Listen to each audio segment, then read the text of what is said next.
Honorable Joshua Osei. I'm talking here of Comrade Zama Gordon and Comrade Shetal David.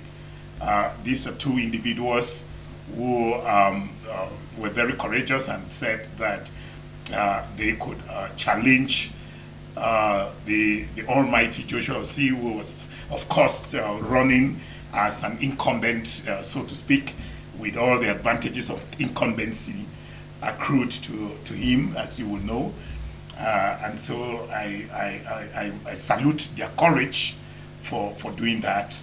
But above all, I will extend a huge congratulation to Comrade Joshua Osei, who gained the confidence of the delegates during the convention to fit into the big shoe of our iconic national chairman, Nijon Frundi, and also extend congratulatory messages to all other NEC members who were elected, including myself, who were elected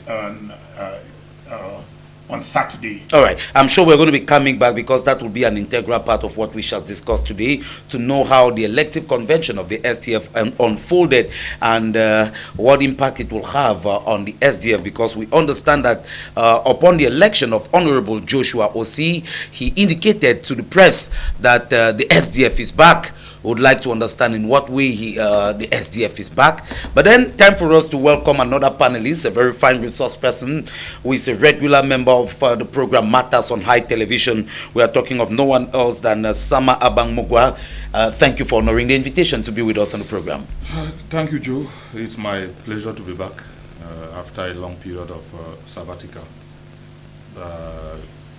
I extend greetings to the entire High TV house and High TV viewership. Congratulations to Richard on his election. It's not every day that you find an ambitious, an intelligent, an enterprising, promising, and well-exposed young man of his age choosing to join the opposition in a country like us at a time when it's fanciful for all young men to follow the bandwagon of the ruling party and the advantages that come with it. It takes courage and onions and ginger for a young man of his age to choose to challenge the devils of ruling partyship. Congratulations, and I hope and I'm sure your mentor, your political mentor, the late Nijon Frundi, would definitely be best 200 best quotes of President Paul Biya, and of course you can see details of that on page 6 of the Guardian Post newspaper. And the paper does not fail to also talk about the battle which everyone in the African continent and the world at large has been talking about. A battle, of course, that got the world to a standstill when Cameroon-born Ngannou, who has been the champion of the Ultimate Fight Championship, UFC, and who, of course, was trying his hands out in boxing, faced off with the world heavyweight boxing champion, Tyson Fury. And the Guardian Post newspaper says, battle of the baddest. Ngannou says he won, but was robbed of the victory. And that newspaper on page 12 tells us that Cameroonian-born professional mixed martial artist Francis Ngannou has said he won his first ever boxing match against world boxing champion, WBC champion Tyson Fury, but the judges ruled in favor of the British man. Fury was ruled the winner of the battle of the baddest fight by split decision that is being contested by a number of high-profile boxing figures. Ngannou stunned the newly opened Boulevard Hall Stadium in Riyadh, Saudi Arabia, when he knocked the heavyweight champion down in the third round of the fight. See details of this in the pages of the Guardian Post newspaper. And away from that story, the editorial of the Guardian Post on page 4 focuses on the election of Joshua Osei as national chairman of the SDF party. In that editorial, the Guardian Post newspaper says Osei Joshua in Frundi's big shoes. And the editorial opens by telling us that when the legendary chairman of the SDF, John Frundi, today of blessed memory, launched the party in 1990. He urged his supporters to, in quotes, make no mistake and do not allow yourselves to be misled or misguided by anyone, no matter his station in life. You'd see the entirety of that editorial in the pages of the Guardian Post. And from the Guardian Post, we bring you the very authoritative Anglophone newspaper, The Post, which of course is back on the newsstands after what they call a punitive sabbatical. And that paper says the SDF is back. The words of newly elected chairman of the Social Democratic Front Party, Honorable Joshua Osi Nambagi. And the paper says SDF is back, and the newly elected chairman Osi declares. And of course, related to that, the Post newspaper says, of course, pays great attention to how Honorable Joshua Osi emerged the winner of the chairmanship election at the 10th Ordinary Convention of the Social Democratic Front Party that took place at the start of the weekend and lasted the whole weekend. Away from that, the Post newspaper says Amber leaders say another forced extradition of refugees in Nigeria to Cameroon is on the way, as of course the government of Cameroon continues to intensify pressure on bilateral and multilateral partners to see that the persons who they deem to be fomenting trouble in the country by sponsoring acts of terrorism from outside the country be repatriated back or extradited back to the country so that they can face the law. But of course, proponents of the secessionist cause believe that it's in contravention of international conventions where persons who are deemed to be political refugees should not be extradited back to the countries that they fled. See details of this in the pages of the Post newspaper.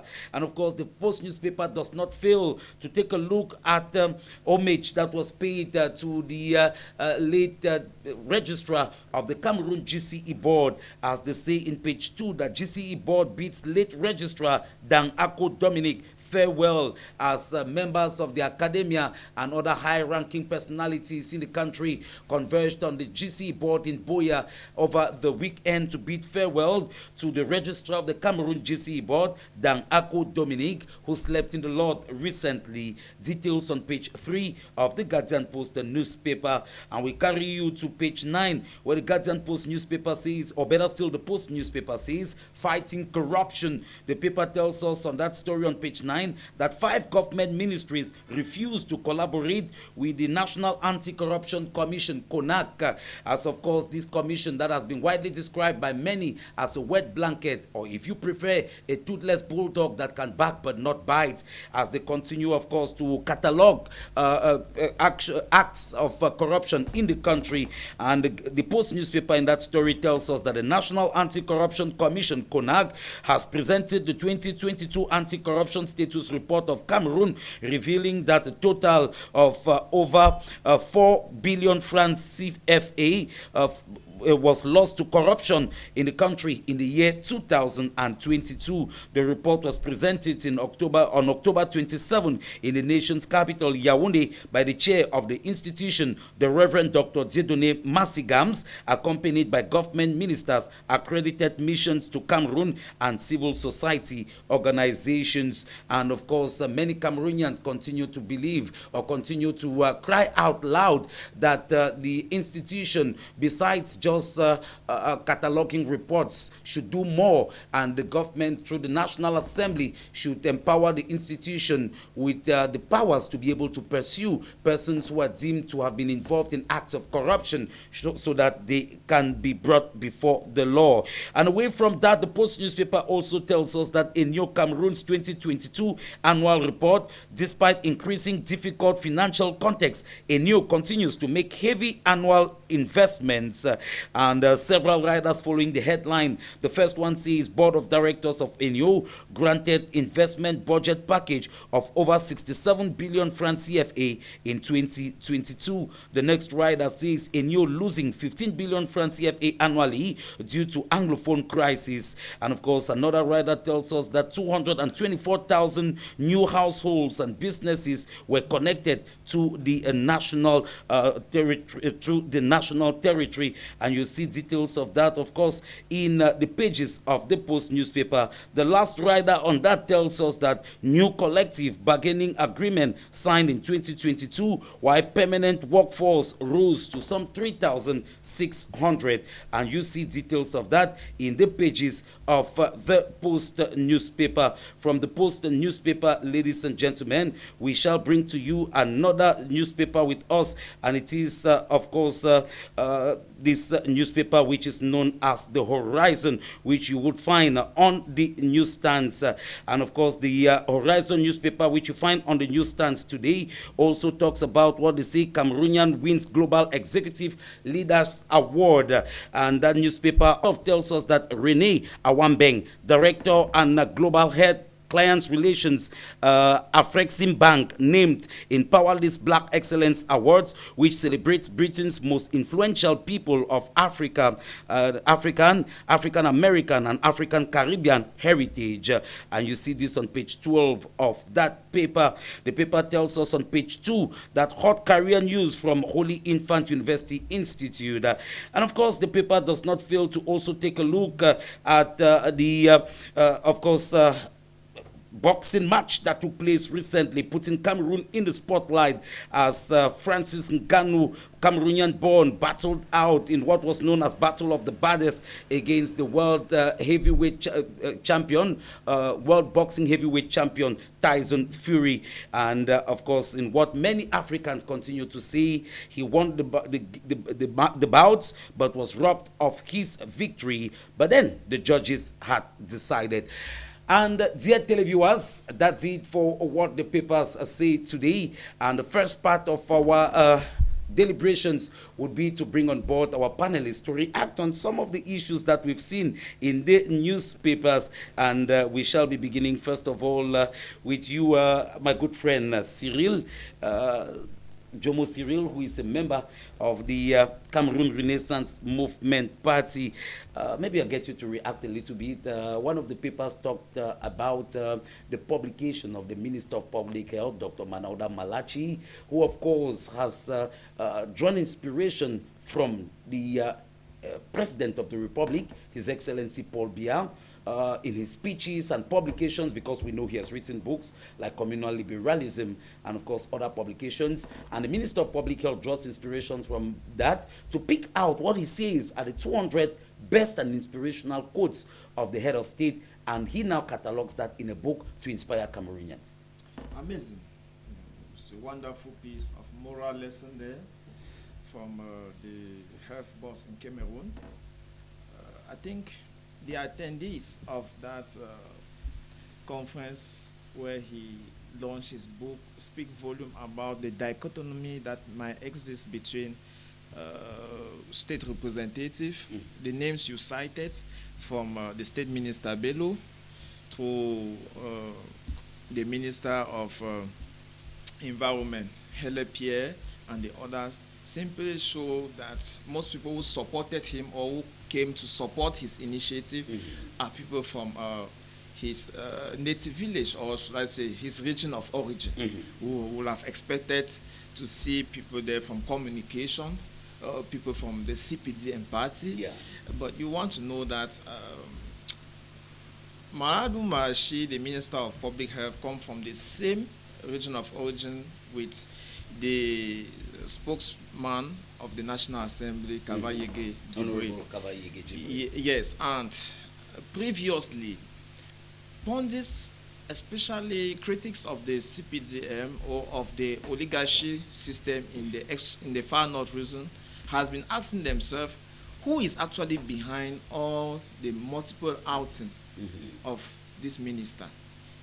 Not long from now, when Kamto was installing the center secretary general for the party, he was organizing a rally where he brought together more than 2,000 people in the far north. And at a time when we know how Kavayege Dibwe have been organizing party activity in the far north, pundits are still asking themselves, is it that there is somebody from the presidency who is inspiring Dr. Malachi, or is his personal initiative? Because, you know, 2025 is at the horizon, and people are stipulating that if there was a candidate to come from the three northern region, maybe Dr. Malachi is positioning himself as the most likely rightful candidate. That at the same time, he's one of the youngest ministers we have in Cameroon, a graduate from ENAM, and somebody who has worked closely with at the presidency and the prime minister's office. So he is well versed with diplomatic issues and political issues at the same time. So there is that first aspect. But I want to remind Dr. Malachi that before him, there have been zealous politicians of the CPDM who published book, and 6 days after they went to prison. You don't want to forget that there is people are still questioning themselves about the COVID funds that were used, how he managed COVID funds. And that gives us an opportunity to talk a little bit about this, which got a lot of Cameroonians wondering. We know there's so much talk that animated the media in relation to the funds for the fight against COVID. We understand that Cameroonians raised lots of questions too about the funds that were allocated, especially as the government also contracted loans for the construction of the Olembe Sports Complex and other stadia in the country in view of the Africa Cup of Nations. His management of that particular fund got so disturbing that the task force from the presidency has to seize over that case from his hand. So as of now, pundits are still expecting that maybe Dr. Malachi is a showcase for Konengi, but he has been multiplying outing to prove them wrong, to show that maybe he has a backing coming from higher places, and we of the CRM. Let me run on by saying that it is a good initiative, because bringing together all those moral quotes will help to inspire generation and easily seize the highlight of what President Paul Biya 40 years of reign has looked like. All right, I bring in Samamogo on this one. I mean, a publication by a government minister drawing inspiration from maybe the quotes of the head of state, His Excellency President Paul Biya, and just like Cyril Jomo was outlining there, this is a member of government who is at the center of some controversies, and of course with people raising questions about his handling of certain issues. Is it diligence on his part to show the works of the head of state, or does this fall within the context of personality cult, like many have talked about the fact that there is too much of personality cult in Cameroon? May it be known that the Minister for Public Health holds a PhD in political sciences. All right. And so writing a book on the works of a political figure like the head of state definitely falls within his area of interest. All right. And academically or intellectually, I may not be up to the lower branches to be able to criticize a scholar of that magnitude who holds a terminal degree. But as an observer and a commentator, you would also bear with me that we live in a society where anything goes. Yeah. Anything goes in the sense that you find people of a higher magnitude of standing, intellectual standing, political standing, social standing, who can choose to go so low just for their political relevance and political survival. And so it shouldn't surprise you that the minister would choose an area as intellectually less challenging as reciting the quotes, what he judges to be the most significant quotes of his political mentor. Well, maybe we've not had the opportunity. To read through the books. It could be some sort of analyzing, dissecting what the head of state has evoked, maybe in his speeches and in his books. But we also know of someone who practically published a book on the silence of the head of state. That is where I was going to before you remove the carpet from my feet. Where in a country that should boast of more challenging scholarly publications, somebody's PhD thesis was Le Silence Présidentiel the governance. And that was a thesis topic that passed through the test of a university system and was defended in all fanfare with ministerial appearances at a PhD level. And you would also want to ask, what was the intellectual or academic relevance of such a work? Or to what use would such findings be put that can add value to the country? And that is why I said, without really putting myself as an able person with what it takes to critically challenge or analyze what the minister has done, I look at it from the point of, we live in a society where people can do just anything and use as for their political leverage and for their political survival, whether it adds value to the society or not, whether it adds value to the development of the country or not, nobody cares. And so, to me, I see it as still just an opportunity for him to showcase his political loyalty to the establishment and to gain some other level of recognition, I should say. All right. And with that, we are going to take a very brief transitional imperative to get into the crux of the matter today, where we shall be looking at the preparations which political parties are currently making in view of the very important political rendezvous in the country in 2025. We know the year 2025 would be a decisive year in Cameroon because we're going to have presidential elections. Many are asking the question, will the head of state, His Excellency, present himself as candidate again? And we understand that it's a question that was even posed to him by a French journalist, and many say he was evasive in his answer. Nevertheless, we've seen a multiplication of outings of the ruling CPDM party as they begin mobilization within the political outfit ahead of this very important political rendezvous in 2025. We shall be looking at these issues, and we shall also be taking in a look at other political parties, what they are doing so far. Interestingly, on the platform today, or on the panel today, we have members of two political parties of their opposition. But before we get to talk about that, once we come back from this transitional imperative, we shall get to know exactly what transpired at the multipurpose sports complex in the nation's capital, Yaoundé, where some close to 1,000 delegates of the Social Democratic Front Party, the SDF, converged on the multipurpose sports complex, Yaoundé, for the 10th ordinary convention of that political outfit. We come back in a moment to get into the crux of the matter.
Welcome back. If you're just joining us, we are on the program Matters on High Television, and you know you can also follow us on YouTube and of course Facebook on High Television Cameroon, and you can leave your comments. You can also send your contributions through the telephone number at the base of your screen, and we'll be able to react to the comments you leave. And straight away we get into the crux of the matter. The Social Democratic Front Party delegates from all over the national territory converged on the nation's political capital, Yaoundé, at the start of the weekend and lasted the whole weekend, and for a very important exercise, electing the new national chairman of the political outfit to take over from that is Nijon Frundi, who is of blessed memory today. And of course, after that very important exercise, Honorable Joshua Osi Nambangi was declared winner of the elections. Meanwhile, one of the unfortunate candidates said Osi won, but the SDF lost. We shall begin with someone who is with us on the panel today, who equally was elected into an office. He's going to tell us exactly in what office he was elected, and of course, to tell us how things unfolded at the multipurpose sports complex in Yaoundé. I'm talking of Nzifo Richard, who is a regular panelist on this program. Once again, we're glad to have you on the platform. Thank you so much, and again, thanks for having me on the platform. First of all, let me begin by saying that I was elected as the first Vice Secretary for Political Education and Training. Mm-hmm. What does that entail? Well, that entails that I am going to work in close collaboration with the Secretary for Political Education and Training to educate militants of the party on the policy platform of the party, guide them through how to organize grassroots mobilization, train them on how to mobilize the youth, how to mobilize women, how to engage with the public in any issue that has to do with the party, and definitely train them on how to handle certain controversial issues. All right. I'm sure as we carry on with the debates, we are going to be coming back to that, because one of the major issues we shall be discussing today will be the preparations within the political outfits. We'll be interested in knowing how the SDF, the Cameroon Renaissance Movement Party, CRM, what you've been doing so far, or you're waiting to feed your chicken on the day of the market. We need to know the political education you've been doing. We need to know how you've been mobilizing people at the grassroots so that they can turn out for the elections come 2025. But before then, tell us how it unfolded out there at the Yaoundé Sports Complex, where Honorable Joshua Osi emerged winner of the chairmanship election. Yes, of course, I will say that it was a huge success and a huge victory for the party. Mm-hmm. Apart from the fact that Honorable Osi won, it was a very big victory for our party for several reasons. One is the fact that the first day of the convention, because this convention, apart from being an elective convention, mm-hmm. was also the 10th ordinary convention of the party. And on the first day, we saw a lot of enthusiasm among militants who came from across the country, from all the 10 regions, all the districts of the national territory. We saw militants from Kolofata, militants from Furawa, who braved the odds, and they were there.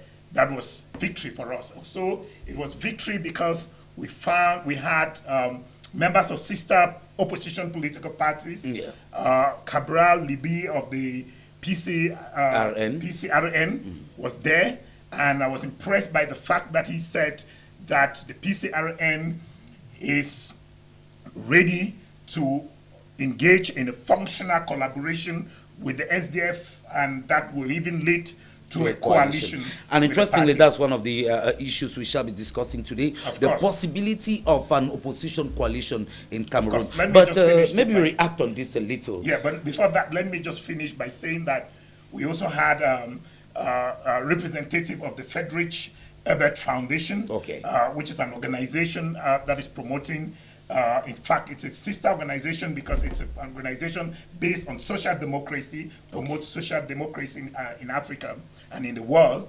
They were there and made very promising, very huge promises to the SDF party, talking about the fact that they are going to help and assist the SDF party in its journey to achieve democracy in Cameroon. And also we had the president of the Cameroon Federations of Trade Unions, who praised the SDF party and said that is the only political party that has approached them and engaged them in collaboration, and that they have not seen any other political party since the life of that organization approach them, and that they are working with the SDF, and they hope that the SDF is going to bring into play other political parties so that they can work together. There were many political parties present, including the MRC that was there, even though they didn't talk about the coalition, but at least they acknowledged the fact that the SDF brought democracy in Cameroon.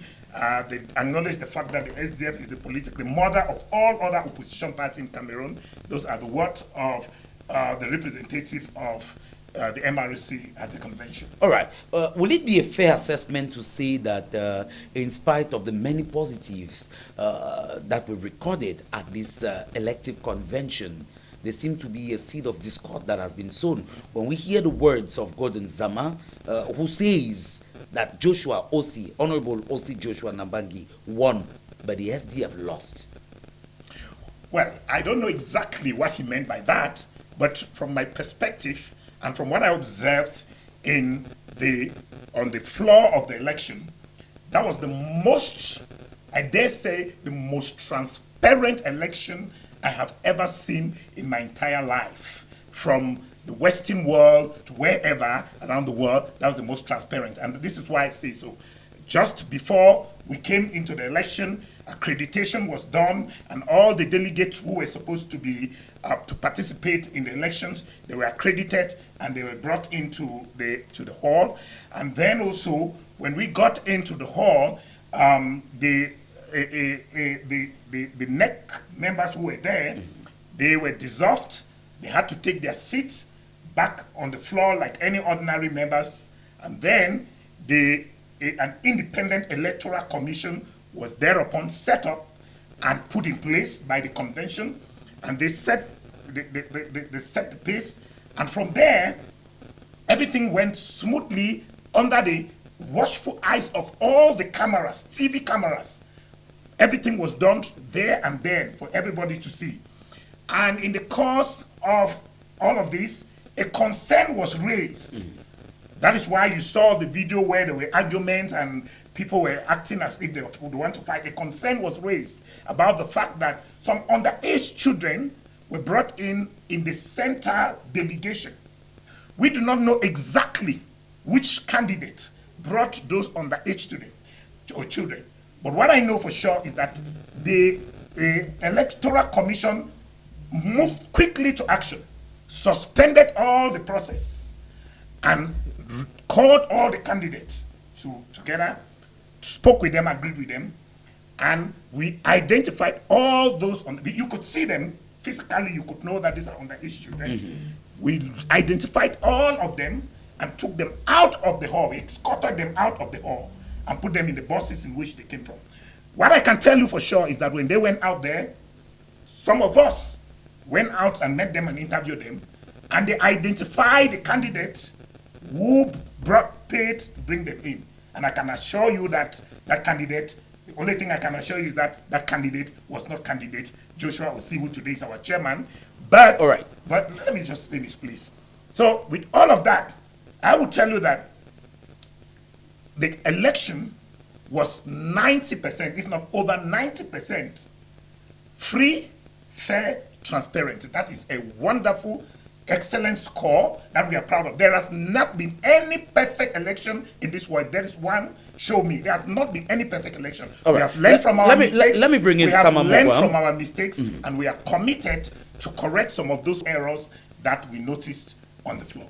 All right, he is a member of the SDF party, so probably will not have any doubt if he's painting a very positive image of this election.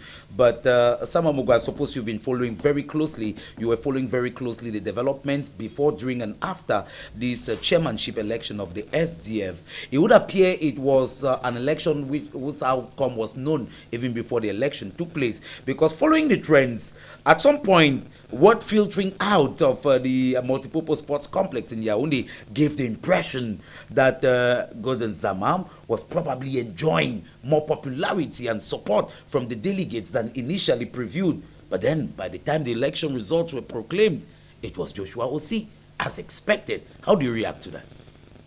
I think that to be fair, it would have been a Ngannou Tyson Fury bout if another candidate had won. It would have been an earthquake, because I think that even like every successful achieving father or monarch in the traditional sense of traditional monarchies in the Northwest and in the Western regions, every village head or every fund prepares his successor, who is known as the heir apparent, whom he presents to his quiffon and his other notables that in my absence I am most pleased in this son.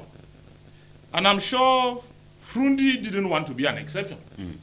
Having had ups and downs in the party and having seen militants, collaborators come and go, it was obvious that he found favor either for political reasons or for strategic reasons in OC.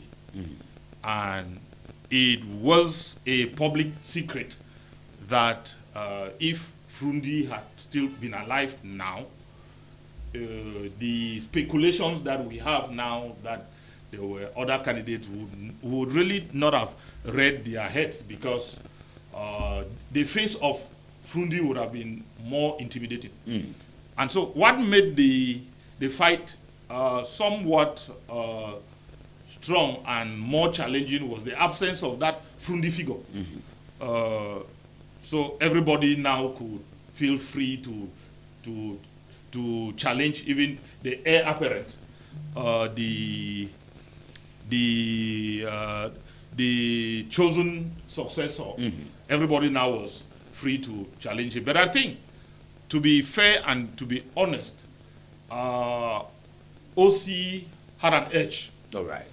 Given his standing, given his exposure, given his growth within, from first vice national chairman party, contesting with district chairpersons, was given almost how like long he had grown within the ranks of the party. It was obvious that he was a front runner. That's why I said it would have been an earthquake if the outcome had been different. And I think, which is the same opinion that I share, in politics, just like in even public administration, there should always be that generational succession. All right. And I think that it would not be fair, or it would not be fair for the stability of the party if a generation were to be skipped. We saw the founding fathers of the party with the exit of Frundi. Most of them had either died or they had left the party. I'm talking of the Atekwanangs and the Mwasiris and the Prof. Asonganyis and the Ben Munas and the others. And the others who were of almost that generation, unfortunately. No, the G27s were of OC's generation. Most of them now were like the second generation militants who maybe thought that Frundi had overshown favor in an OC, which again is normal, because in the Northwest and in the West region, you find situations where new villages are founded because a disgruntled set of royal children get angry when the baton of command is not passed to them and they feel like they should challenge, and they Are leave. we beginning to see that, especially when we hear that the likes of Honorable Jean-Michel Ninche is setting up a political outfit? That is what I have said, that the breakup of the G27 was to be expected because they saw that Frundi had found favor in an OC, and some people felt disgruntled, like royal princes would always feel disgruntled and take their own villages, take their own supporters, and go and found their own villages. Let me give you the case of Bawok inside Bali, which are princes of the royal house in Bangante, in the Nde division, who left in the 40s and settled and migrated and settled in Balinyonga because they felt disgruntled and there was a royal clash. So it is obvious, and that's why, to me, I really do not see anything extraordinary in the actions of the G27, and I still just think, to the best of my analysis, the emergence of OC was expected, and I think it gives credibility to the SDF. All right. It gives credence that another generation has succeeded, and it would have. I just want to think that the district chairman Zama is not manifesting the signs of a bad loser. I don't want to be so hard on him, but I just think that it would be good for him to learn under an OC as a mentor. Because if you look at the games of the SDF, whether you like it or not, Ndifo may not be very comfortable with it, but there is a northwest-southwest ping pong being played, and that is why, for as a strategic instrument, it would have been. All right. Let me put the question. Let me put the question. Maybe I wanted to bring in Jomo Cyril, but I want to bring in Ndifo Richard, who is a member of the party. Was the SDF caught in the trap of ensuring that someone from the Southwest takes over the baton of command in fear of losing the support of the Southwest? That's my reading. That's my reading. Well, if it was a matter of being feared of losing support, it would have gone through somebody from the Western region, from where the SDF has had enormous support. But we know that traditionally, the SDF, first of all, being founded by Cameroonians of English-speaking expression, they had their power base in the northwest and southwest regions, then the west region, then the littoral, where a lot of people who are from the west region and these other parts of the country were taking up residence. And let me correct you by saying that the two regions that have traditionally been the bastion of the SDF are the northwest and the west region. Right. Many people do not, or many people do not get these facts really straight. If you have to go back to history and look at the number of seats the SDF has won, a majority of those seats came from the west region and the northwest region. In fact, in 1996, when the SDF first ran for legislative election, they had 19 seats in the northwest region, and they had over 20 seats in the western region that had 25 seats in contest. If it's not 25, it's 23 seats. But the SDF won about 20 or 21 of those seats from the west region, and in the southwest region, I think they didn't have up to 3 seats. If I'm not mistaken, they had just 3 or 4 seats. So the western region. But I will end by just making one. If you permit me, you made a statement here that Comrade Zama said he won, but the SDF lost. Let me tell you that, again, let me say, I don't know why he made that statement, but let me say that the closest challenger of OC was Shetal David. And on the convention ground, he got up, embraced OC, and congratulated him for his victory. All right, and before I bring back Sama Mugwa. That is an indication that there was nothing to say that there was element of fraud. Otherwise, the person who would have been complaining should have been OC's closest challenger. All right, Cyril Jomo, you're a member of another political outfit. Do not mind the fact that we're talking a lot about another political party. I'm sure we're going to be talking about your party too. But tell me, it has been your position all along that there were no surprises expected in the chairmanship election of the SDF. In fact, you categorically gave the impression that it was just stage managed, that the outcome was known even before the election took place. And you can see it being manifested in bad faith by the just elected Vice President of Political Education and Training for the 10th legislature in the SDF. Listen, everything was cooked. Last program, if you remember well, he merely painted Zama on this platform. Who Zama is this? Who Zama has been district chairman in Fako, in Limbe. He has been this, he has been that. And I told you, be careful with people who shadowly represent a figure on the platform, because they are always hiding something in the cupboard. And today, he is the one telling us that no, normally Ishewa was supposed to complain and not Zama. Well, maybe by virtue of the outcome of the results, because it was book. Came in second position. We are talking about politics. I've always told you that don't be reading politics as if you were reading literature. Once they know that you are a challenger, they make sure that on the paper, the statistics show another person. Are you So implying that the chairmanship election of the SDF was not transparent? Because with the kind of institutions, trade unions, a representative from other political parties, your party was represented. We saw Bapo Lipotu from another political party who was represented. We saw Cabral Libi of the PCRN who was at that political gathering. We saw trade unions and international institutions. Well, are you implying that the election was not transparent? Well, they're part of the independent electoral committee. But they observed and saw it. I told you that that's where the whole chemistry is happening. Those who know, who appointed the independent electoral committee, did the whole game and make sure that all the statistics were ready-made at the right time. They just publish it and stay them quiet. Why you people agitating yourself? Man, we are talking about politics. Then, when I listen to somebody tell me that they don't even know why Zama said that statement, we're talking about 8 million caution here, my friend. If you were to start a business with it, it's going to help you a lot and your family. People have tried things in politics and have got broke for the rest of their life. So you will not tell me that somebody who have put his money to such a content, he should not even raise the least finger if he feels that they brought in underage. It's not for nothing that Mr. Nzifo silent the name of the person who brought those underage. It's because it's shameful and it's going to carry some death mark on the result of this election.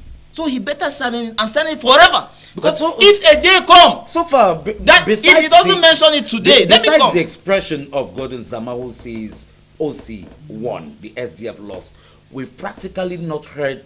It's not a popular opinion after this election that there was anything wrong. How do you think there will be when the CPDM tells that they won the 2018 election? We, the CRM, went on the street to cry. It's only today that I'm bringing it to Cameroonian that no, don't say that Francis Ngannou victory was robbed. Because the same thing happened to the CRM, but you were silent. So there are two similar cases. To my eyes, I have the right to be wrong. But there are two similar cases to my eyes, but you have chosen your own side. Why? Because of political interest. Then I listened to one of the panelists on the platform talk about generational gap. He said everything except the Social Democratic Front. When the SDF dare put democracy on its appellation, he's supposed to get married to the essence. He's a philosophy teacher, and I understand he will know the meaning of essence. In democracy, you don't talk about ish. You don't talk about that. No, but then we're talking about the political outfit. It's a game of representation. No, it's true. But we're talking about the political outfit that has had founding fathers, and we've seen a generation of the people who were the pioneers of that political outfit. Etymological concerns are not that of democracy. Macron in France, he won his first mandate. He was 39. So what are you talking about? We are talking about a country that have known oligarchy for a very long time. So I beg, spare me of those kind of destructive statements that you talk about age. Age has no place to be found in politics, especially a party that is revendicating the title of democracy. Until he was talking about the Edbert Frischdes Foundation that is supporting them. I better send them back to classroom to learn. But my fear, as I told you during the last program, is that unfortunately, SDF has effectively lost. Because how do you mean? Joshua Osi been very close to the dictatorial regime of the CPDM. We simply just keep doing the merry, confusing the legs of the shoe. If you have little children at home, you will see sometimes when they wear those shoes, ask yourself, can they not use their... That's the same thing we are going to be washing our hands for. Just that Cameroonian have been warned already. So the reputation of Ninjon Fundi was the only thing that was still solid within the SDF fabric. With his exit and friends of Mr. Nzifo handing the party over to an enemy of the party by value, we definitely will be washing and those are some very strong allegations. Yes, there, gentlemen. Let me start by saying that I'm not surprised that this is coming from a party that was founded not to take power and change the lives of people, was founded to challenge the SDF, to challenge the opposition and become the main opposition party. I'm not surprised that this is coming from a party that is headed by a scammer. Someone who lied that we will take to court anybody who is making allegation that cannot be proven. Let me just say it to the audience. We are going to file complaint at every court instances for people who make allegations that they cannot prove. So when he's calling Kanto scammer, he should be able. I don't want televiewers to after tell me that I'm a wicked man. Just a moment. He is the one. He has the floor now. I did not interrupt. Right on. You have the floor. He made some frivolous allegations about my national chairman, and I did not react, and I waited for him. I kept my cool because that's what leaders do. A party that is headed by a scammer who lied that he will not leave prison until those who were arrested with him leave prison with him. Eventually, he left prison, abandoning them in prison, and has not said a word. That's not the topic of the day. Can we go back to the topic of the day? He lied about. He lied that he is boycotting election in 2020 because of the crisis in the Northwest and Southwest region. That is the same guy who ran for election in 2018 when the crisis in the Northwest and Southwest was hot. And he ran for a selfish reason when he ran for election. And then today, he has said that the MRC will go in for all other elections, disregarding the fact that that same conflict is still going on. That is a guy who lied that he has consent for. All right. Wait. That's a topic for another day. Fix the day. This is a topic for another day. He lied that. Moderator, you cannot allow somebody to be talking about the party, eating about. I'm talking everything I mentioned here. Gentlemen, let's remain calm. Let's remain calm. Let's remain temperate. You will not bully me by shouting. You will not bully me.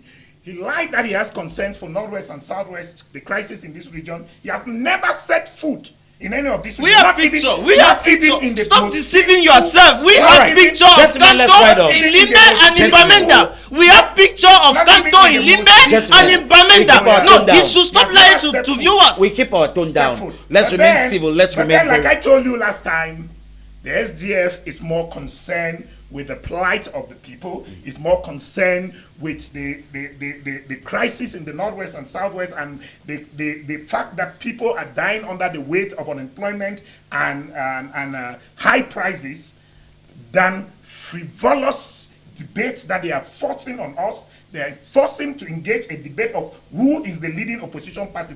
Those are frivolous debates that they are struggling to force us into that kind of frivolous debate. And we have gone past that kind of trivia and childish debate. We are now on debate. We know those who brought on that. We are carrying on. Sama Mugwam, you had something to say on this issue before we get to talk about how the different political outfits. Interestingly, we have members from 2 different political outfits here, how they are preparing ahead of the year 2025, which incidentally is a very, very important year, as we know that there will be so much at stake, with Cameroonians wondering if the incumbent will still contest for another mandate. But before then, you had a word to say on this issue as we round off this issue on the SDF and their chairmanship election that took place recently. Yeah, I think that it's a correction I wanted to bring into the claim of the SDF representative, Comrade Ndifon Richard, when he said that the SDF has greater stakes in conserving the West region than the Southwest, and so there was no arrangement that the chairmanship position should. But it actually appears as though the SDF was caught in the trap of making sure that they do not lose the support of the Southwest and do everything possible for the next chairperson to be from the Southwest to keep that support. That is my reading based on my critical observation, which he dispelled by trying to show us how the West has always been a bastion for the SDF. But I say that was before things changed. There is a lot of tribal inclinations in politics in this country, especially with the birth of new political formations in the country. If you look at President Pierre Kwemo, Kwemo is from the Onka, that's around Bafang zone. And he was a major political game changer in that area. And his political weight was able to, SDF benefited from his political weight and his other activities. And that's why the SDF controlled Onkamford a long time. Now, if you look at other areas in the west, Bambutus, even around Chang area, and even Bafusam, the SDF had a larger following there. But Kwemo had long formed his own party, Union de Mouvement, UMS. So, and that is why he could even beat even the CPDM in his in that zone.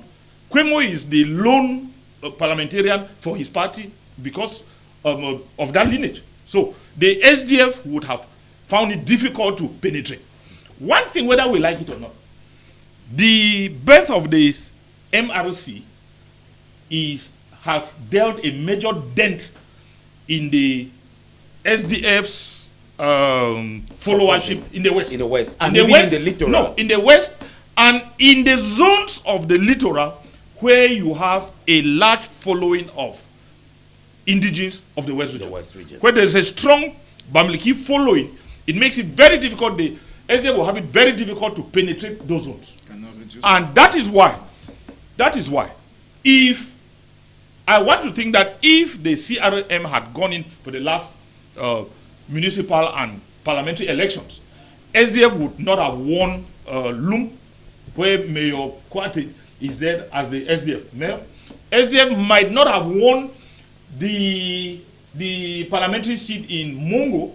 SDF would not have won Bafusam 3 because there the votes now would have been shared between the CPDM and the MRC, and the SDF would have come in most possibly a distant third position.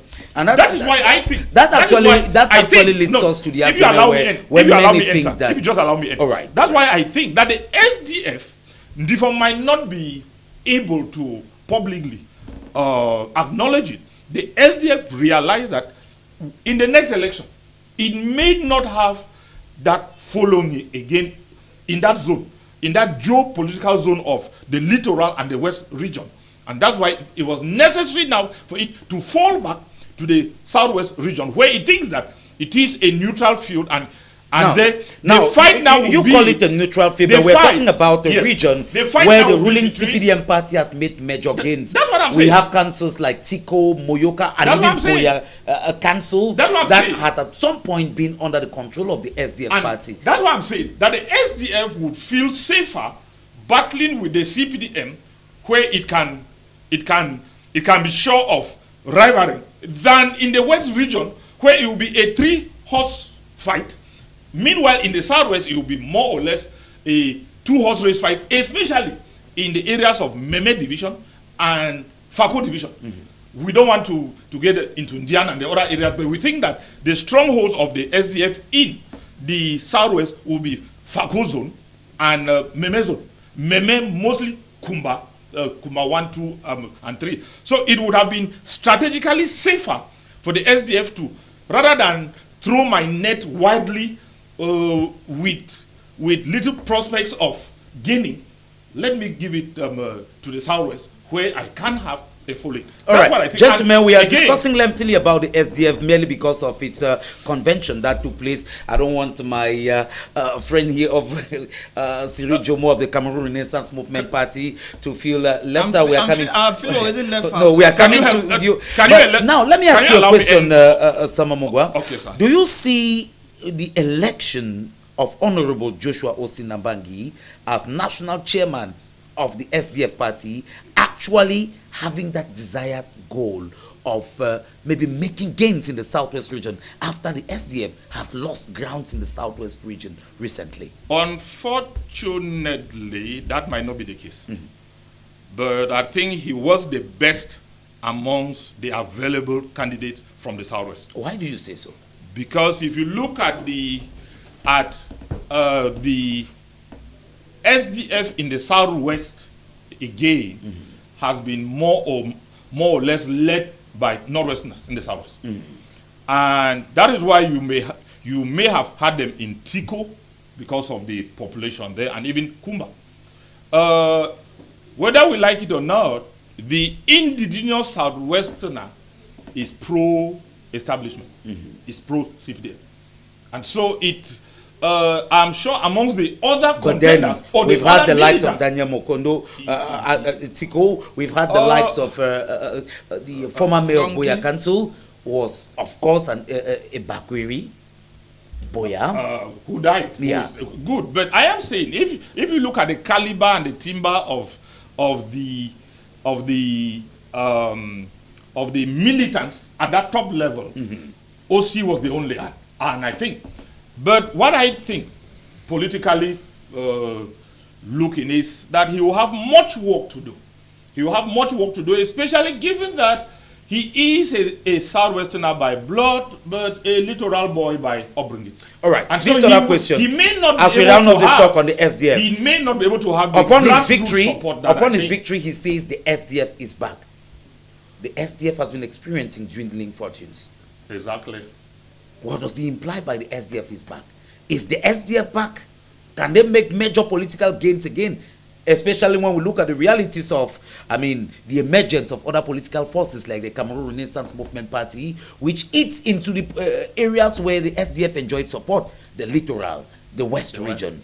And in the Southwest region, where, like you rightly pointed out, the indigenous Southwesterner is pro-regime, which of course we know the politics is about who gets what, how, when, and how, why. It's not a problem to have your leaning and the like. So in what way is the SDF back? That's a political mantra. That's a political mantra that he thinks he would be working on. But the results on the ground in the next few years before the elections will prove him right or wrong. But let me say one thing, that it's unfortunate that the SDF is trying to be back at a time when the forces against it are not only political, but are also security-based. Let me tell you that whether you like it or not, the SDF has been the greatest loser in the ongoing Anglophone crisis. The SDF has been victimized. I want to think that the regime has used the nefarious Amber forces to its advantage. The events in the last elections, municipal and council elections, have exposed certain underpinnings, how the people in power have used Amber forces, whether they like it or not. What do you mean by use? No, I want to be sure that I've benefited. that to you. They have benefited, and I want to think that they have sponsored. People in power have sponsored. That's a serious allegation. I am. Those are very serious allegations. No. I'm the one talking, sir. I take responsibility for what I say.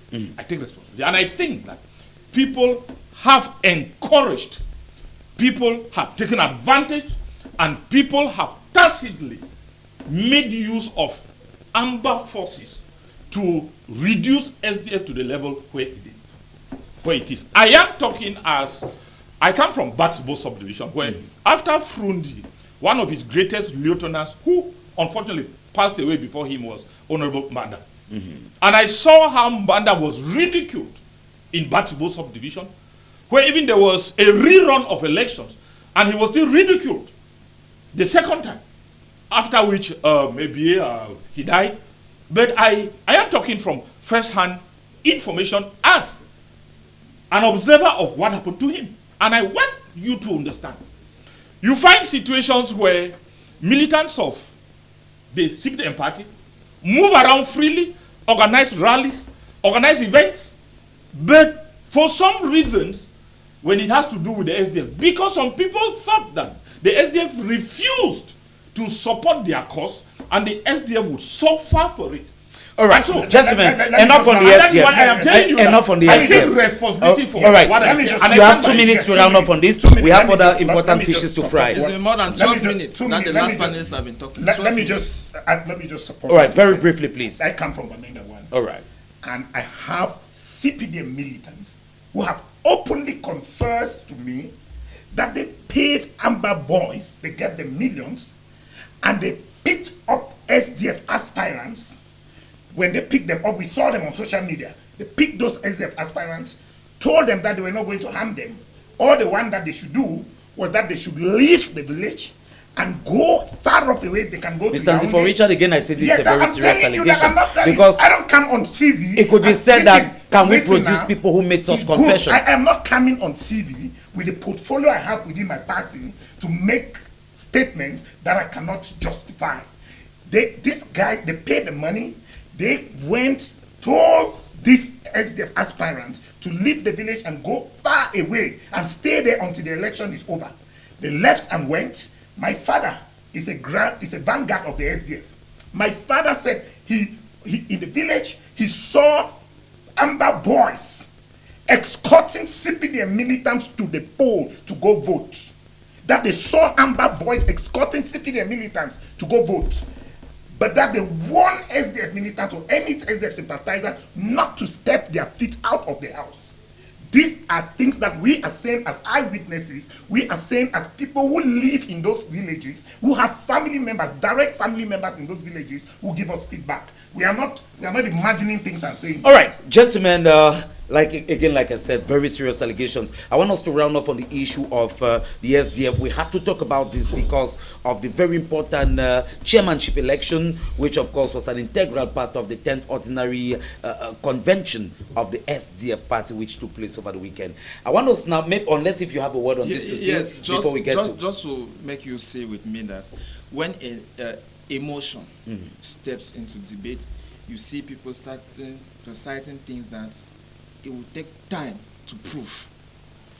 For the past 12 minutes, what I've been observing on the platform is people bringing personalized issues. It's not necessary in politics. It's not necessary in politics. This guy a politician. Are you a politician? No, Because- he has the floor. He has the floor. He has the floor. He has the floor. Let him make his point. No, he has the floor. No, you have made your point. He has the floor. He is claiming that No, they rigged he has the an floor. election that they lost. Mr. Antifo, he has the He's floor. claiming that they won the election. He has the floor And now. here Let he him make wants his to- point. He's entitled to his opinion now. Make your point, please. Back to emotion. I told you. And it's not necessary for a debate that learn people. You're the are highest following. emotional person here. No, it's okay. You get it. Because it brings sensational conversation, hate speech, attack on xenophobic. You have seen a panelist practically reduce my party to a Bamileke party. Those are not things that when you invite some of us, we are happy to hear. We want to see people who are open, who understand that in the party, the 8 executive of the party are coming from 8 different regions.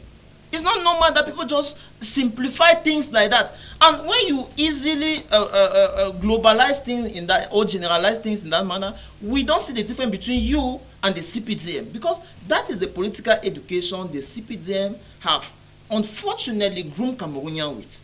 It's easy for any layman on the street to say that when you talk about Kamto, they say that Grafi party. But you, as a civilized politician, you should not fall into that prey, because actually CPDM has a voice on the platform. Because for the past 12 minutes, as I told you, all they have been doing is helping the CPDM to have a voice by using their vocabulary.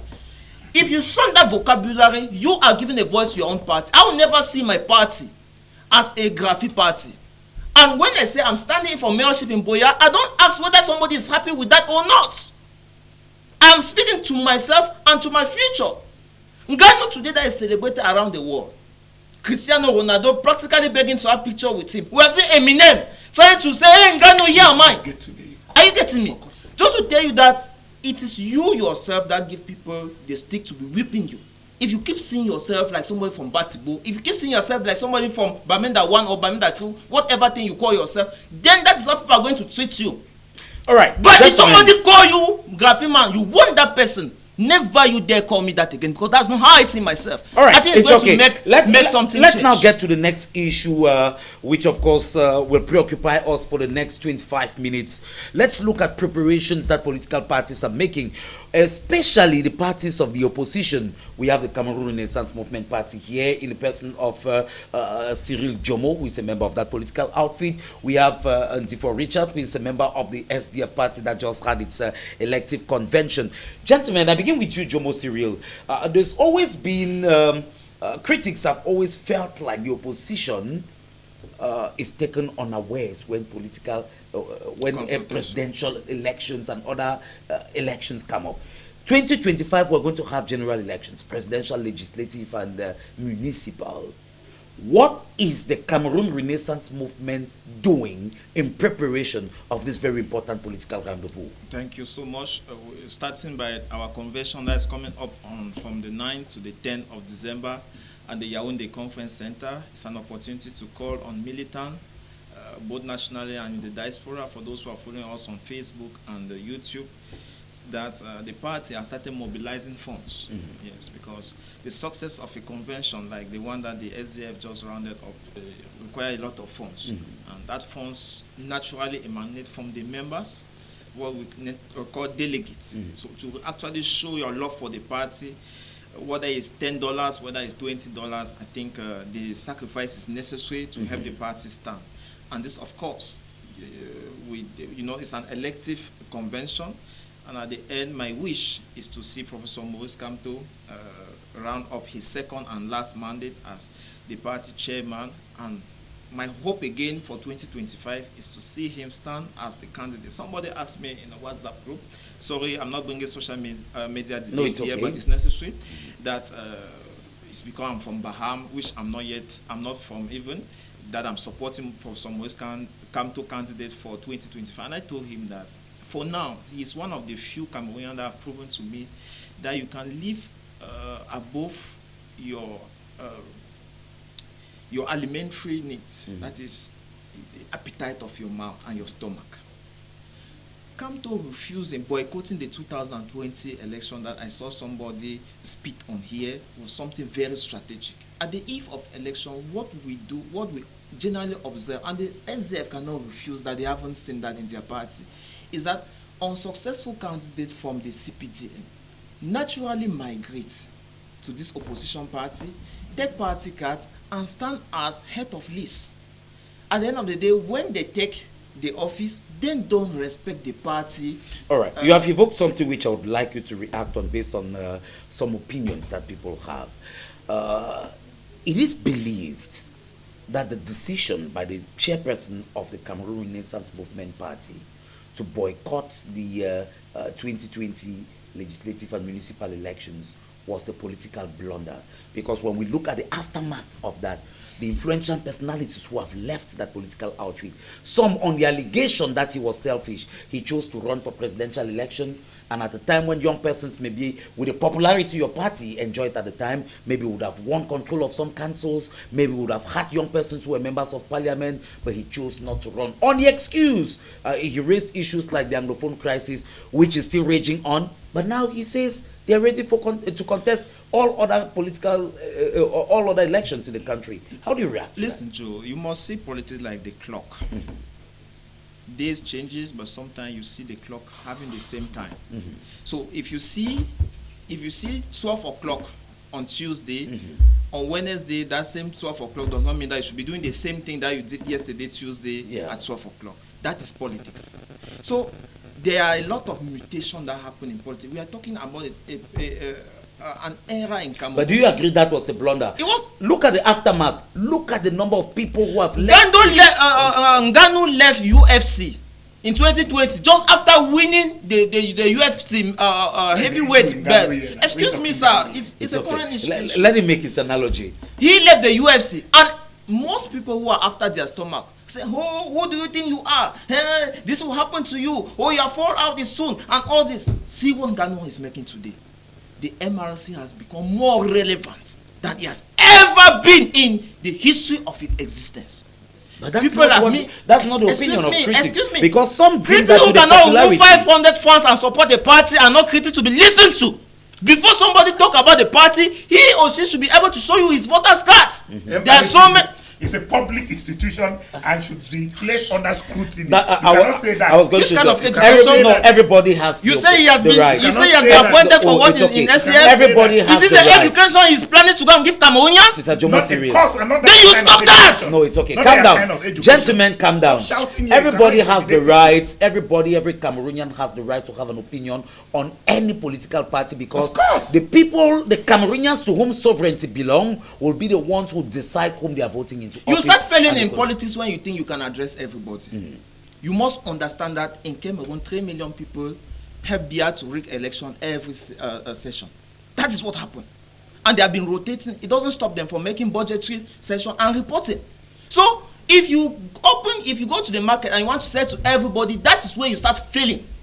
You must map out your potential voters and talk to them. You will not go and carry underage and you come to a convention like what the SDF did. That's not what they do in politics. All right. Away from the upcoming convention, what else is the Cameroon Renaissance Movement Party doing? We know that to win political, especially presidential elections in the country, we require a political. No, we already won. You are not teaching us what we know already. We already won. So what? Well, but official results have never made. Has got no official results shown that he's let's won. talk the Let future. me tell you that people Let's talk have the future. agenda. What the Cameroon Renaissance Movement Party is doing. That's what we are doing on this platform. You won't explain what I can be doing on your platform a Monday evening with a tide sweating. This, we are participating in educating Cameroonians. All right. To first of all have the right information so that they can make the right decision. And we are telling them that we don't need a coalition to go for an election. We are telling them that. Are you saying therefore excuse me, that the Cameroon Renaissance Movement? If you don't give me a chance to talk, there is no way I can ever you have learn. evoked And something people are very following important. us. Are you saying that the Cameroon Renaissance Movement Party of Professor Maurice Kamto and you, of course, does not consider ever going into a coalition with other opposition political parties? Maybe. You know, I laugh in my mind when the newly elected vice secretary in charge of public education and training with the SDF said that Cabral Libri told them that there will be a coalition. No, we ran the 2018 elections. These are people that before the election were showing signs that truly will be together. But at the peak of the hours, they reveal what politics actually is. And even that was not all. After election, Honorable Cabral Libri went on air and said that if one thing is sure, is that it's somebody of the opposition who have won. Though he did not voice the candidate he had at mind, but he said that and disappeared to tell you that you don't take politicians for their mouth until you come and you start brandishing on the platform like this one. No, you don't do that. But of course, it's what you don't do that. All right, let me bring in the SDF. You finally have not given me a chance to say anything. Okay, round up on that. You decided to be shouting at people. So what I'm trying to tell Cameroonians, gentlemen, we have 10 more minutes. They are our concern is that nobody should ever fool you that to change a country. And what we need now in Cameroon is we want a transition. Like we don't more want the CPTM. We want total switch. You don't need, when you don't have access to water, portable water, you don't have access to electricity, to internet, to some basic facility. You are facing challenges to pay your house rent, facing challenges to put food on your table, challenges to graduate and have job. That is what should provoke you to ever think of having a party card, to provoke you to ever have a voter card. Don't wait that somebody should come somewhere and start telling you that is when the CRM come together with the PCR and that it makes your success possible. That is a fat lie that the CPTM are the one originating, they are the one cooking this kind of argument and saying how you can when we look at need this kind when we look at we can talk about Biden President when we look at what has happened in Cameroon since the re-emergence of multi-party politics. I mean, after the very powerful demonstration of the SDF in the 1990 election, where they to believe, like your party believed, that they won, but which officially is not just a record like that they won. I always compare that. Now, I mean, is there not a need, when we look at all of this, all the opposition political parties that have gone in dispersed ranks, and none have been able officially to emerge as winner in 1990, we had that. If there is supposed to be a coalition, it's not supposed to be among political parties. It's supposed to be among all walks of life. That's the only way we can achieve transitional change in Cameroon. But if you are thinking that PCR and putting together with SDF is going to give something, you are just wasting your time. All right, Mr. For Richard, we have just about 8 more minutes to be together. What is the Social Democratic Front Party, the SDF, doing in preparation of this important political rendezvous? It is, will I be wrong to say that the party has been distracted with internal wranglings, intestinal squabbles? I mean, the Ninche, OC problems, the demise of Nijon Fundi, and all of that. Then with this elective convention coming Well, up? we have definitely have had some challenges in the party, some of which we have named, like the internal squabbles, which we have resolved, and we have now. The convention was an opportunity for the party to come together, and we did come together. But before the convention, you asked about the preparation our party has been making. Our party, unlike my colleague on the other side, No, talk about was your not party. making Just preparation. leave my party was alone. not It's making okay. preparation by attacking other political parties. Our preparation was on the ground. We have mobilized, and if you have seen, we have reorganized all the structures of our party right down to the base, from the ward to the district to the region and to the convention. Everybody All right. knows that that's what they One do for major the convention. criticism. Talk about the Critics have elections. always felt like the SDF was not a national party; it's more of a regional party. We talked recently about the fact that its political base have been very much the littoral, the west, the northwest, Please, the southwest. whatever critics say is their business. We have the facts on the ground. I don't know who these critics you are talking about. I don't know whether they are some imaginary people, but we have the facts on the ground. Is the In our SDF last really, in the convention, real sense of in the their- word, let me a answer your national question. party? In our last convention, we had a lot of delegates. Delegates came from the far north, the Adamawa, the north, they came from the south, they came from the center, the east region, the littoral, the west, the south. I agree, agreed. On that How else can you say Under that age, our under party, age. how All right. else can we say In terms our party is of not in national? terms of performance Wait, in no, please, elections, please, when we see the please, dismal performance please, in Joe. other regions which are not the Joe, bastion you of- have asked your question. Can you allow me answer your question? All right. Fine. You have asked if my party is a national party or is a regional party. And I have given you evidence to show that, just one evidence to show that our party is a national party. National party is not based on how many seats you win here and there. National party is in terms of, do you have structures in all the 10 regions of Cameroon? Do you have structures in all the districts? And that is exactly what we have. You cannot reduce my party to a regional party simply because it has not won election in the far north, or it has not won election left or right. My party has structures in the far north right down to ward levels. They have structures in every part of this country. And so therefore it is a national party. So I would not like you to come to that kind of conversation that it is a regional party simply because it has not won election here, it has not won election there. That is not how we look at a party and measure whether it's a national party. And so your first question you asked was how prepared my party is for the election, which I started by saying that we started by reorganizing, because first of all, how do you win an election? You win an election from the grassroots. And that is why we started from the grassroots, reorganizing the party at the level of the grassroots, reorganize the elections at the level of the districts, the region, and then to the national level. We have done all this, which was the first step in the preparation exercise. We have now elected our new chairman after the demise of our iconic chairman. We now have to move down to work. And the current chairman, if you look at his political platform, he has a whole lot of package to deliver. And in that is a few of them is the fact that we are going to engage in robust communication, in a robust communication strategy, that we are going to reach out to people, talk to people, get them, change the narratives about the SDF and some of the things. I agree that people have some misconception about my party. I must be honest enough to admit that people have those perceptions. But we have to work very hard to change that perception. All right. And that is going Unfortunately, to gentlemen, time is not on our side. And then, please, finally, we are already working on getting the best candidate. We have one of the best political agenda for this country, and we are just ready to sell that agenda to the Cameroonian people. All right.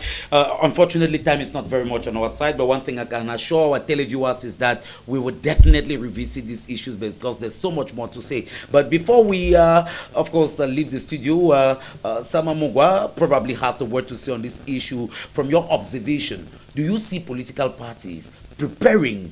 I mean, he has painted pictures as a member of that political outfit. From a third party point of view, from an outsider's point of view, are you having a semblance of preparation? Are you seeing these political outfits maybe but for the ruling CPDM, where even non-members see them holding rallies? Just recently they were in Boya. They were in Buea, well, whether with state funds or not. Just recently, they were in Buea. They were in some parts of Meme, where we've seen them carry out some education of their officials. Do you see early preparations within the political outfit ahead of important political rendezvous like what we have ahead of us in 2025? In 2 minutes, please. I see political agitations, or whether those agitations are geared towards preparing for elections. But I think that given the disadvantaged position from which opposition parties are coming from, disadvantage in terms of resources, disadvantage in terms of the uneven nature of the playing field, which is further aggravated by the very bad electoral code that we have, given the fact that there is no clear dichotomy between the party in power and the state. So you will not expect very much in terms of off-season activity, because there is the electoral season and there is the electoral off-season. And I think that 2023 is still an off-season for opposition political parties with limited resources and means. You don't need to waste the little resources you have now when the real battle is ahead. So but it leaves us in a situation of feeling like trying to feed your chicken on the day you want to carry it to the market. No, but you don't also need to feed the chicken too far off before the day of exhibition. A lady who is going on a beauty pageant for Miss Cameroon, for example, has to do the rehearsals, much of the rehearsals close to the exhibition day. Even like a candidate preparing for exams, you gather the steam progressively, and the high points of your revision and your preparations are actually close to the date of your exams. So what I think is that the parties are doing the best that they can with the resources at their disposal and everything. But where I have a worry is with the attitude of Cyril Njomo, who takes offense when another panelist is talking about his party. But he spent the whole 1 hour talking about the SDF and castigating. And I find it double standards. What I think, Cyril, it is not the amount of noise you make and the shouting and the disturbance you make on the platform. Listen, everybody is entitled to the opinion. Beside him did more than me, and he only it's okay. I will not let him. I will not let him do that. I will not let him. Gentlemen, we're rounding off. Time is not. I won't. Time is not on our side. We're rounding off. I think that we have a duty to politely and responsibly communicate to Cameroonians without making noise and without being so offensive. Thank you very much. And I think that it is in the interest of Cameroonians that we come and we talk in a mature manner so that we educate them either as independents or as political party representatives. All right, thank you very much. I suppose everybody would have their own mode of communication that suits them best. I think a lot of people had felt like Donald Trump in the United States had a bully approach, but somehow it worked for him and he became president of the USA within his own tenure of office. And of course, unfortunately, we've exhausted the time allocated to us. We want to assure our televiewers that there is a part 2 of this issue we have evoked today, where we'll also get to look at the mobilization taking place within the ruling CPDM party ahead of the 2025 presidential election. And we've been hearing something that gives us a feeling of deja vu, of course, when we hear calls for President Paul Biya to run again in 2025. That will constitute a major issue we shall discuss when we meet again on the next edition of the program, and that will be tomorrow. Reasons why you should not miss. Make sure you take the rendezvous with us for same time tomorrow from 6 p.m. till 7:50 on High Television. For presentation, I've been Joseph Weno, extending my gratitude, of course, to the member of the Cameroon Renaissance Movement Party, Cyril Njomo, and of course, we have Ndifo Richard, member of the Social Democratic Front Party. Again, congratulations on your election. And we had Sama Mogwa, who was equally with us. Thank you very much, gentlemen, for honoring the invitation to be with us and put your resourcefulness at the service of Cameroonians watching us. And to the technical crew, we also extend our gratitude. Stay glued as more interesting programs come your way on High Television Cameroon.